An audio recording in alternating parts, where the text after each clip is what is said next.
Et depuis un moment dañu dégg maître Moussa Diop ne président de la république dafay xeex daf ma jox ndigal pour ma bloquer ay indemnités ma ne dama koy fàttali rek ne moom nitu yoon la te bu ñu la tànnee si sa njàng wala sa xarañte ba nga doon nitu yoon lépp looy defar nga ko jéem a teg ci yoon man am naa ci mbetteel trop am na ci foo xam ne yaakaaruma woon ne niveau àgg na fa am na foo xam ne yaakaaruma woon ne niveau àgg na fa parce que man damaa bëgg quel que soit alpha rek nañ wax li dëgg maître Moussa Diop kenn bloqué wul indemnité li xew mooy lii dafa am lu ñuy wax conseil d' administration boobu bi ko président wàccee ñoom ñoo daje ne comme kilifa la bu yoroon Dakar Dem Dikk dañ koy accordé indemnité 120 millions waaw dafa fàtte ne conseil d' administration boobu président de la République moo ko fal contrôleur d' état bu présidence dafaa nekk kii représenté ministère des finances dafaa nekk kii représenté ministère des transports dafaa nekk te ñooñu ñëpp nguur gi la yónni waaw xanaa damaa jàpp ne buñ doon di ko xeex wala bu ko yàqal kon kenn da ko dul voter ba muy jot indemnité kon wax naa leen léegi ci nasaraan lan moo waral muy agité wu ak di wax lii te nag décision bi ma jël mooy du ma dugg ci ay werante ak ay xastante taluma ko waaye lépp lu mu wax lu dul dëgg danaa ko bàyyi mu wax ba juróom-benn weer ma génn benn bis xamal leen la ca am ak la ca amul en tout cas lu mu wax lu dul dëgg man dinaa jël la responsabilité xam leen ne amul xaw ma jotu nag dóor dàq danaa wax farata bi romb bi ñu jëlee décision ne dañ ko accordé 120 millions man mu ne ma sama bureau jour passation man ak moom damaa bëgg nga jàppale ma jot samay indemnité ma xool ne salaire u DG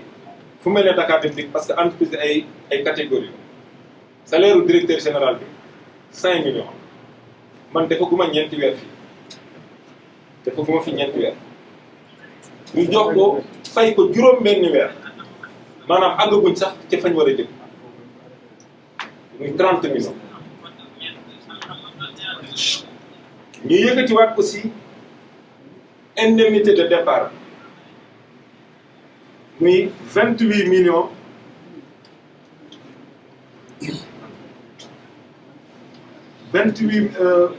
muy 28 millions ak lu teg n'est-ce pas dérachant fay ko kon booy xool Moussa Diop ba mu jógee Dakar Dem Dikk ak léegi matul ñeenti weer te fay nañ ko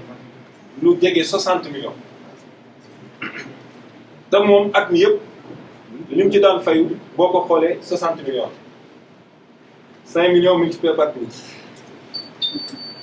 ba mu fi jógee léegi je répète matagul ñeenti weer ñu fay la lu mat 60 millions nga ne président Macky Sall moo jox ndigal DG ne na ma xeex wax jooju nag dafa jur ci man mbetteel ak xeebel te pourtant moom en âme et conscience xam ne exercice yi ñu def Dakar Dem Dikk yëpp c'est des exercices négatifs maanaam mooy nga yebal sa doom ne ko demal jàngi mu ñëw jël rang bu bon kooku su taxawee ci digg quartier bi naan je suis un bon élève su ko fa ay waajuram fekkee la ca war xam nañ donc exercice yi mu fi bàyyi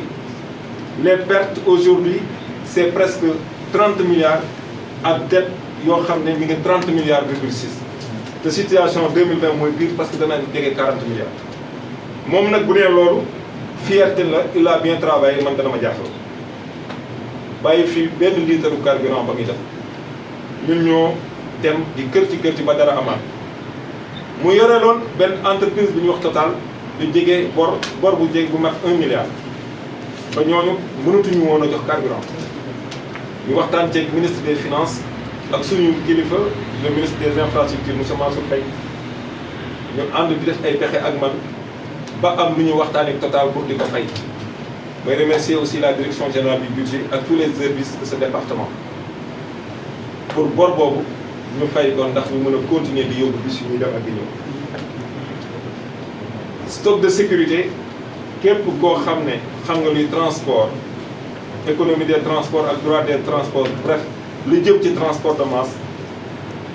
xam nga ne da ngaa war a denc carburant boo xam ne bu jëyee amee wala urgence nga mën caa daw Dakar Dem Dikk amu ko woon tey fi may wax ak yéen nii nee naa leen 200 000 litres de carburant en permanence sont en soute bokkul ak li ñuy solee daamar yi pour ñu mën di yóbbu nit ñi ak di ñëw loolu nag su amee état du Sénégal moo tax pièce de rechange le directeur technique nii bés na maa day ne ma DG parce que dama daan gis même fi kenn mu topp ci di woote carburant aw ma pièce aw ma nangam yaakaar naa ne wutal nañ ko tey ba wutal ko ay réserve pour muy dawal bis kon ñu ngi ko ciy remercier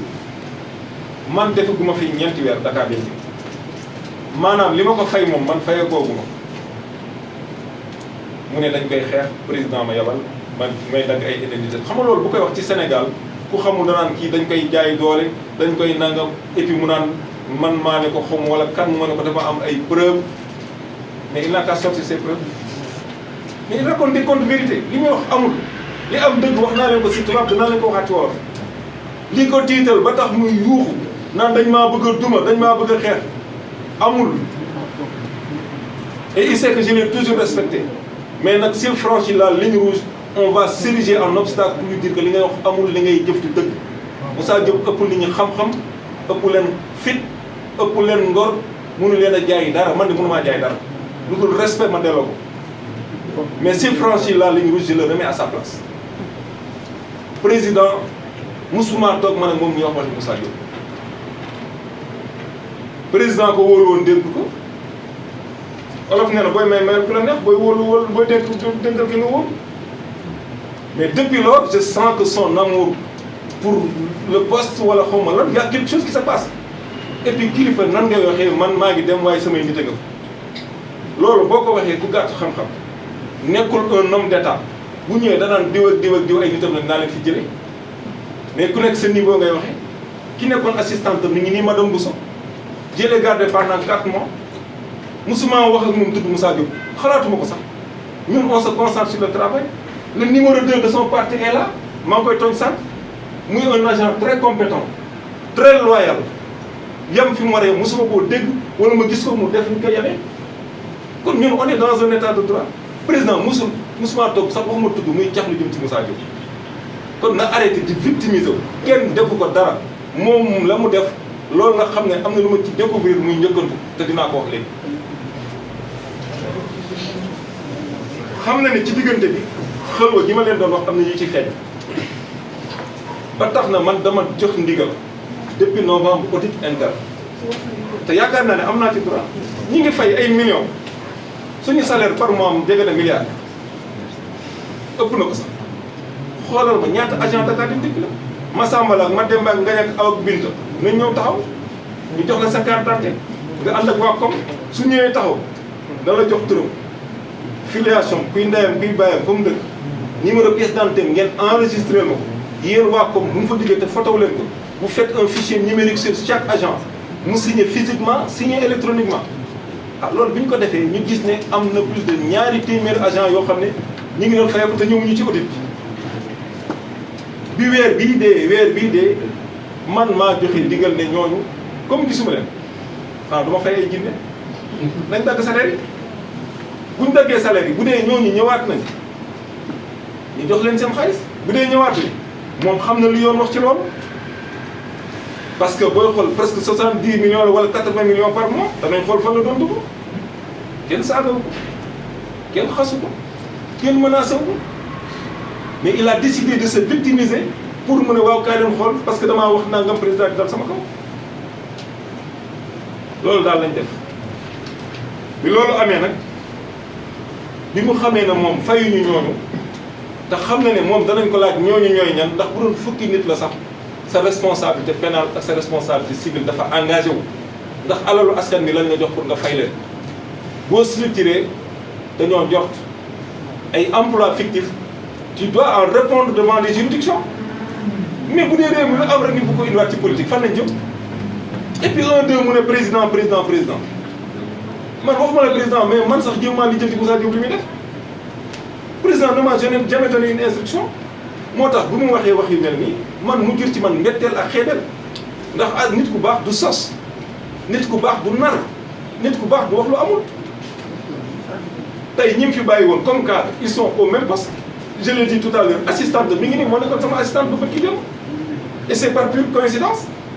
aujourd'hui on a déjeuné ensemble non avec les autres collaborateurs dans mon bureau et je sais que ñoom ñëpp amul ku ma ci bañ wala ku ma nekk ci pexe mais na arrêté di raconter Sénégalais yi loo xam ne du dëgg alors bi ñu demee tey moom tey taxaw man sama loxo dafa set dama lii dama laa waaw baax na loxoom dafa set waaye ñun gis nañ ne tey ñaari restaurant yi ëpp doole yi Dakar Dem Dikk yoon ay soxnaam la ko joxoon ñu koy gérer loolu li ci yoon wax xam ngeen ko yow nee nga da ngay woote jub ak set nga jël restaurant yi gën a am solo jox ko sa jabar wëlbati ki jëlaat sa jabar employé ko ci entreprise bi ñu ne déeta waaye nga defal ko disponibilité ñu ne déet disponibilité ba jeex mu bëgg a toog kër ma dàq ko li ma koy dàq ak ñeneen ñi nga xam ne pour ñoom lu leen neex def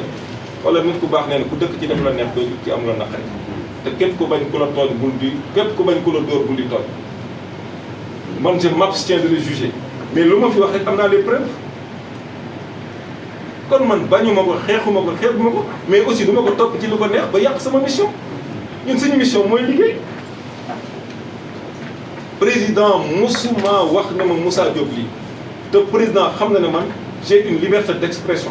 et d'opinion sur certaines choses et je crois que au moins am na loo xam ne maa ko moomal bopp muy sama libre conscience Moussa Diop pendant 5 à 6 ans man ak moom bokk nañ la réunion de la coordination ministérielle yéen ñi fi taxaw yëpp moomu leen gën a xam na ne doxuma ci lenn luy bon wala pexe wala ak leneen kon nañu seedeel suñu jikko mais bu mu taxaw ci kanamu askan wi parce que tey am na yeneen ñuy découvrir muy sos daf ñu bëgg a boole ak opinion bi nee na dafa am ay preuve na génne preuve yi na génne preuve yi li ma koy fàttali daal moo nekkoon directeur général Dakar Dem Dikk nekkatu ko boo demee tey ci yoon ci constitution ci code de procédure civile ci statut Dakar Dem Dikk ak disposition qui régit la partie communautaire suñu jëmm ji ñàkk solo ji la fi yàlla teg ci ndigalu président de la République li ñu ñàkk fu la nag suñu siège danañ ko toog ba mu fees dellu lu ñu nekk nag di wax ak di xuloo ak di njabootu nekk ñu xase dañuy teg lépp ci fulla ci dëgg ak ci respect ñun dañuy liggéey amuñu temps nekk di xastante ak di saagante awma temps di jaabante sur les plans sur les plateaux dama koy fàttali ni c'est un avocat te avocat homme de droit la le droit c'est une science noble da ngay wax dëgg ak di jëf dëgg di jéem a manipuler nit ñi ak di yàq seen xel loolu na dakk lu ko mooy moo ciy gaañu état des lieux la ñu def état des lieux boobu wane na ne am na ñuy fayeeku te ñëwuñu ay jinne lañu wala lu ñu doon man xaw ma en tout cas ñëwuñu dagg naa salaire yi ku fi ñëwaat ñu xam ne agent nga te on avait pris une note de service DRH informer tout le personnel ne leen audit dana am fu waaye nekk ci Sénégal di liggéeyal Dakar Dem Dikk mission bi dem na ba ci yow jël sa tur photo ak nangam sangam tey ñu gis plus de 200 personnes yu ñëwul muy presque ay 80 millions par mois nga ne kenn du naan bëgg a attaqué ni ñu naan président lu ko président def su amee problème moom président na ko lijjanti ndax mel na ne xolam Dakar Dem Dikk dañu ci et pire encore ci biir waxam chaque fois danaa la man samay nit a nga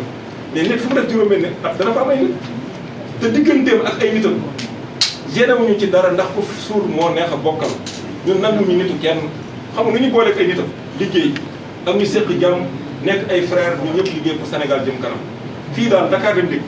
ku fi indi jàmm dana ñëw wis ku fi indi leneen it ñu yàlla ba nga dem ak moom nekkuñu fi di xastante et je sais que aujourd'hui su taxawee ci kanamu seetu wala bu tëddee ba guddi xam na ne Omar Bun Khattab si la lui a dit la vérité Moussa Diop n'est pas un ennemi c'est un enfant de la République boo xam ne dañ koo déggoon doxal na doxalinam man dugguma ci doxalinam ni ma taxawee mooy ñëwaat taxawal kër yi ñu ngi defaraat bus yi condition de travail yi ñu ngi koy améliorer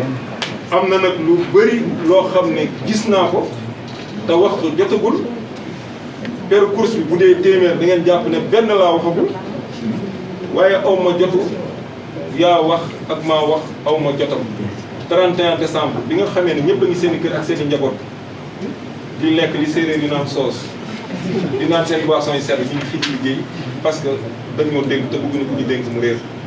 keroog shawarma la ñu lekk suñuy njaboot gisatuñu ñu ngi daw suba ak ngoon. C'est l'occasion de rendre hommage à mes collaborateurs yi nga xam ne ce sont de grands travailleurs. Je remercie tout le personnel de Dakar Dem Dikk. Je remercie aussi les syndicats di wax Dakarois yi ak Sénégalais yi ne ñun dañ fay nekk pour liggéeyal leen li ñuy gis ci abri bis yi ak feneen ak feneen danañ góorgóorlu ndax Moussa Diop joxoon nañ ko 476 bus muy ñeenti téeméer ak juróom-ñaar fukk ak juróom-benn ay bus yu bees tàq ak pièces yoo xam ne bu bis yu feebaree moom la leen war a fajee ay néewi bus la fi bàyyi ak 325 bus yoo xam ne daaw lañ ko jox ak ñaari milliards ak téeméer yoo xam ne da ko war a jënd mu jënd ko ay pièces duppalu ko xëy na reñam fii jeex na li ñu bëgg mooy ñu bàyyi xastante bi ñu bàyyi opinion bi nga xam ne dañ leen jéem a manipuler lépp lu ñu waaye def du bëgg ko indi polémique su ma duggee ci marché carburant bi ne leen tey lañ ci yoon sant nañ def ak yeneen ak yeneen